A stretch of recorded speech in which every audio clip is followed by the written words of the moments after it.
Hi everybody, welcome back to the OAG RC. We are now on to bag number D, letter D, rather not number D, of our Schumacher Cougar Classic. So this is what we've got to. We've installed and mounted the rear gearbox. It's taking shape pretty well, actually. So we're on to step number 31, which is up here. Let's try and get you guys a bit closer. There we go. Step number 31 up here. And I'm just trying to find the bag. There it is. So I've been editing my my videos, which you hopefully will have been watching, and realised that you know, I'm new to doing this, where I just sort of film it, do some stuff, and then see what it looks like and try and edit it all together. And I'm already learning that there's a bit of a skill to this, and that is I've got to make sure that I'm showing you up here exactly what I'm doing down here and not doing it off the camera back here. And certainly, you know, talking in between the gaps rather than talking over what I'm doing. So let's get cracking on step 31. So I laid the parts out. We've got what appears to be some sort of cover of some sort. Two bearings, an M3 screw, and a ball pivot. So it looks to me like we're going to mount that ball pivot on the top of here, and we're going to pop the bearings in either side of this. Could there be some sort of rear hub maybe, or something like that? I'm not entirely sure actually what this is. But I do like it when a step is this easy, actually. Certainly a lot easier than the next step is going to be. But we have a technique for that now, don't we? Which served me really well when I was building before. So I'm not quietly confident, but I don't think I'll do too badly there. When I did this before, I was pushing it in against the weight of the gearbox, whereas this, I'm trying to push it in against basically me holding it, and it's not happening at all. Okay, there you go, there you go. So once you've got it in that far, you've then got to... Oh, balls. The nut popped out. Epic fail. Look at the size of these C-clips. You see those? That's what's going on to some rods down here to put these rear uprights on, and they are a right pain in the backside. And I've just realised that I'm going to have to take it off because I haven't put the drive shafts in properly. That step was horrible. Those E-clips are really, really flimsy. And I buckled one and I couldn't bend it back into shape again. So I've had to use another E-clip that I had. You can't see that. Off a Tamiya model. Which way is that going to go? That way, in there. Which I've sort of looped around, so it's on, but I'm not happy with how that's worked out, and I've got another one to do yet. So just beware, those E-clips are very, very fragile. Well, I'm going to do it to the side, and we'll take a look at it once it's done. I don't know why, but I turned the camera off, and you watched me absolutely, sorry, you missed me absolutely smashing the way that one went together. Typical, isn't it? Once the camera's off, it all becomes really easy. hate E-clips. Whoa, that was an absolute nightmare. Hated it. There's elements to this build that I love and I'm in awe of, and there are elements of this build that I hate with a passion. I have no idea how I'm going to get those. If I ever have to take that off, I've got no idea how I'm ever going to do it. And that worries me, that bothers me. I marvel at the engineering, and it's so different to anything that I've built before. I love it. But I look at it and I'm horrified about how I'm going to maintain it if it all goes wrong. And I'm not sure that's what I want out of the hobby, if that makes sense. I'm almost at a point where I think I'm going to be too afraid to drive it in case I break it. I'm also thinking I should have put that Pro transmission in before I assemble this all together. We're definitely going to need to buy some replacement clips, I think. And I'm sure there's a number of you watching who are thinking, oh yeah, quite fancy this kit as a build. It looks really interesting. And I think my advice as a hobbyist is going to be, think very, very carefully about what it is you're hoping to get out of this build. Oh, feck.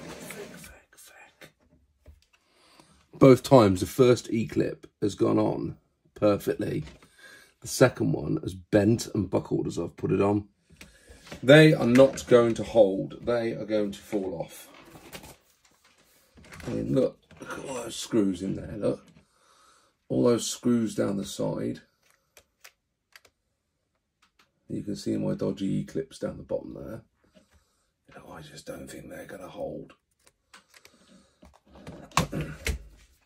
Right, let's build some shocks. Now they are very nice shock casings. So, start off with D, which is the large red O-ring. And they go in first. So we use our brush just to poke things down in there again. So we'll do both these at the same time.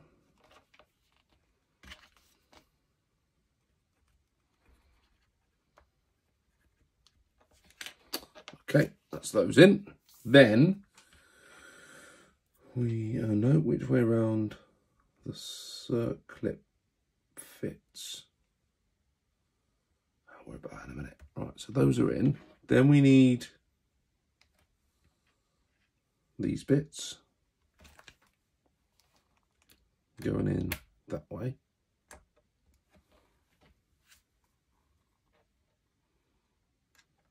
Oh, cheeky.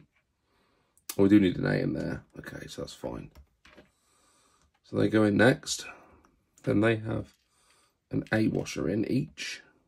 Sorry, an A O-ring in there each.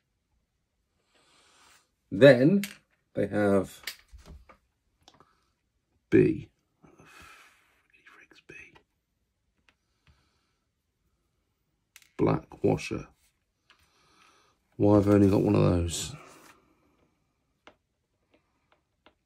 Where's the other black washer, dude?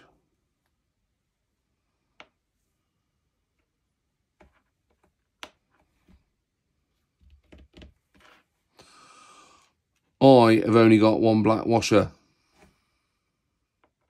Now that either means I have missed it or it wasn't there in the first place. There it is. Got to watch what's inside your shocks, guys. Right. Red in, black O-ring, black washers in. Then another I mean, what I would say here, and I've never built any high caps, so I can't comment on those. But this is going to be well sealed, isn't it?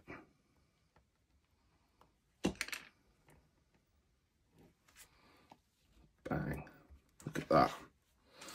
Then, at the end, I'm going to put these magic little E-clips in. And it says, with these circlips, note which way the circlips fit. It is at this point where everything went wrong. So I hadn't got all those bits sat within those shocks correctly. And because of that, I couldn't get that circlip into the shock. There's a groove that runs around the top of the shock casing, and I couldn't get those circlips into it. So what then happened was around about a 45-minute battle with these circlips that resulted in them not going in at all, and me buckling at least one of them, in fact, two of them. I then had to order some more circlips. They came, and I broke two more of those before I finally got the third one in. And all of that was because I hadn't compressed everything in those shocks enough to be able to slide that circlip in. I realised that when I built the front shocks, which you'll see in the next part of this video, and they went in perfectly first time using some circlip pliers. I squeezed them together, slid them into the shock, and we were done. But I battled with these for probably about a day and a half on and off, and got really, really frustrated with it. So I'm not going to bore you with all of that. We're going to skip to later in the build, and you can see where those are on. But at some point, I feel I'm going to be rebuilding those rear shocks with some of the spare circlips that I've got, and just making sure that everything's seated properly. Oh, brilliant. More ridiculously small C-clip. I've become very, very frustrated by this build. It was all going very, very well. But the last, you know, those drive shafts were a pain in the arse. Okay. These shocks, I mean, that is a mess. That's an absolute mess. C-clips have all buckled. I'm not best impressed, to be quite honest, of the last couple of steps of this. Yeah, not happy really. Right, let's put some more of these ridiculous C-clips on here. Oh my days, oh my life.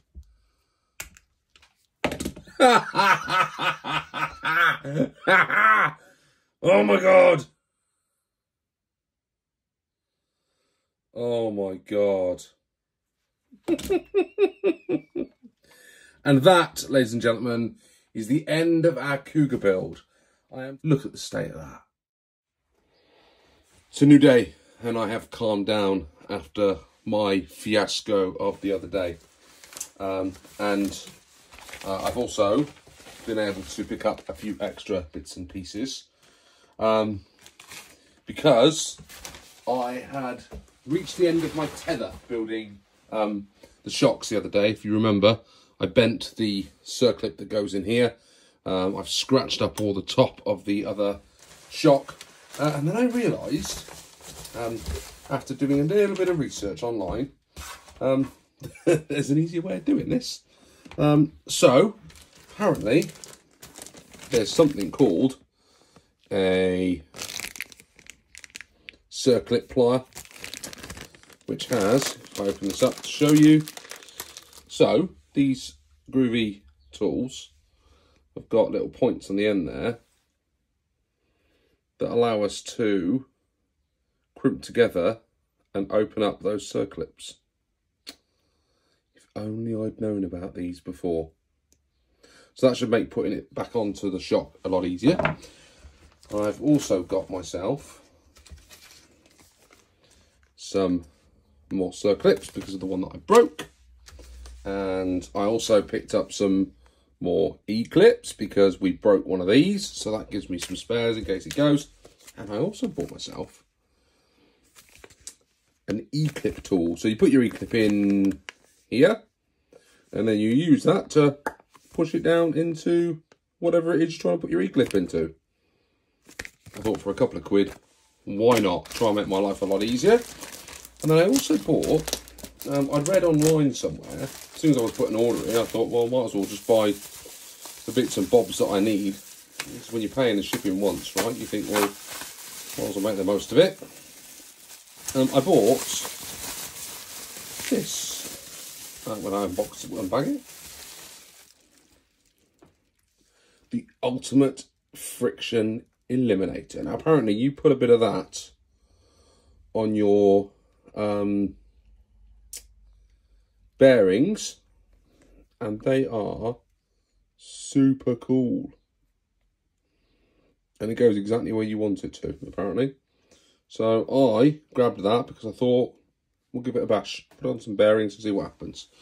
So just another little bit of kit, really, for us to go at. Right, now let's get the rest of these shocks built up. Finish up these last two bags, or last bag that I've got to do. And we'll be done with part number 4 of the build. And we'll be on to the final part, which will be putting the shocks on, putting the wheels on, doing the body, installing the electrics, and giving it a rip. Let's go. And should we be in a C-clip disaster again, we'll just bust one out. Oh, sorry, circlip. Circlip. Right. I think that, at least I hope that's the size of the ones that go in the shocks. This is where we were having a problem yesterday. So, grab my groovy new tool. There it is there. And I think what we do is we pop the prongs into the holes, which is easier than it looks.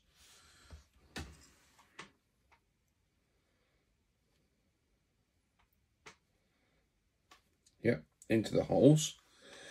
And then I believe what I do is I squeeze that together, and then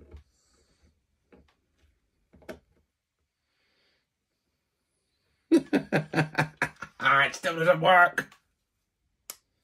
Oh, yeah, results. Yeah, you kind of put them in and do like a twisty thing. And then, boom, they go in. Nice. Nice. Right. So what I probably should do now is, now it's in there, is twist it or open it back up. No, don't play about with it. It's in. Yeah, don't play about with it. Just check.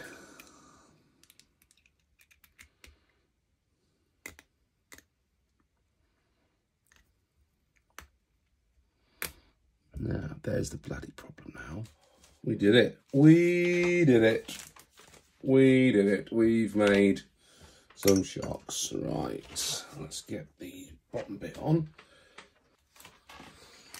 I don't know if I showed you this last night when I was losing my rag with everything. But this tool, it goes on there and makes making the turnbuckles easier. Oh, yeah. Still, I had far more entertainment doing it the way that I was doing it, I think, you know, personally. If you want to, you know, have some good content for YouTube of you being a plonker, then go the other way. Dum, dum, dum. Another one bites the dust. Another one bites the dust, and another one's gone.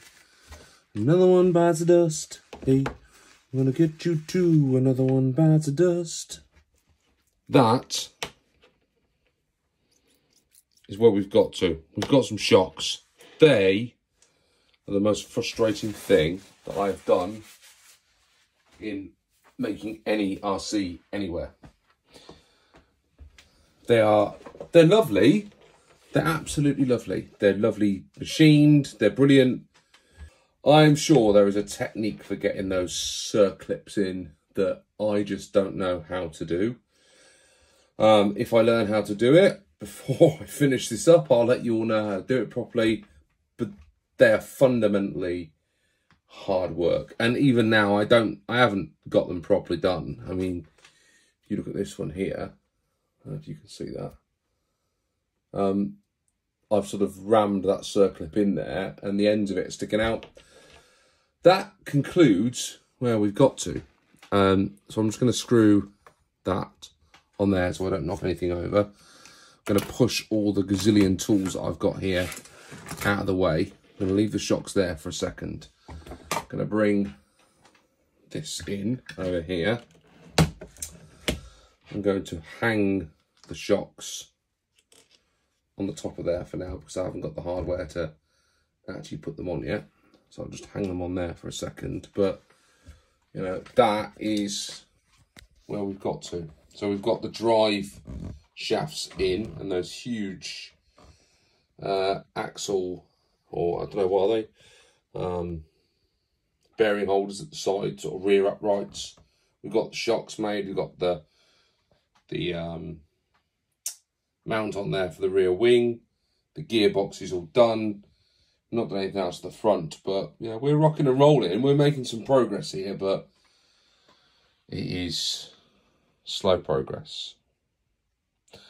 I'm sure there's a whole bunch of people out there who's going to say this is a fantastic RC and it's lovely and it's, but this is hard work for me, and maybe this is pushing the limits of what I can do and what I'm possible of. Because I've made some big mistakes here, and it's, you know, it's coming together, but it's not pretty at all. And if you were sort of entering into the hobby, this is not somewhere you would ever want to start. But anyway, onwards and upwards. We're on to the final steps now. Baggy, that's the next part. Until then, whatever you do, have fun, and see you soon. Bye, everyone.